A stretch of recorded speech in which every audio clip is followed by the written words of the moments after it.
তোরা দেখেন কি সুন্দর করে আঙ্গুলের ভিতরে বেলুনগুলো ঢুকিয়ে দিয়েছে। এটা আসলে খুব একটা টেকনিক। এখানে দেখেন বেলুনগুলো কিন্তু ফুলিয়ে আঙ্গুলে বাঁধা হয় নাই, এটা কিন্তু ফুলিয়ে আঙ্গুলে বাঁধা নাই। দেখেন কোনো সুতা টুতা এখানে কিন্তু নাই, প্রত্যেকটা আঙ্গুলি দেখেন সুতা নাই।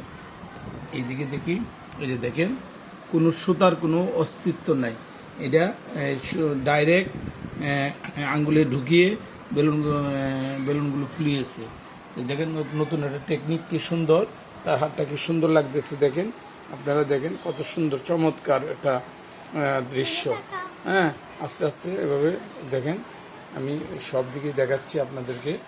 আমার এই ছোট্ট মামনি, ছোট্ট মামনি এরকম ফুলের মতো করো তুমি এখন, ফুলের মতো করো। এই দেখেন সে ফুলের মতন করেছে, সুন্দর লাগতেছে, তাই না? আসলে একটা নতুন টেকনিক আমি দেখতে পারলাম। বেলুন আঙ্গুলের মধ্যে সুতা দিয়ে ফুলিয়ে না বেঁধে সে আঙ্গুলি ঢুকিয়ে ফুলিয়েছে। তো সুন্দর লাগতেছে। Thank you.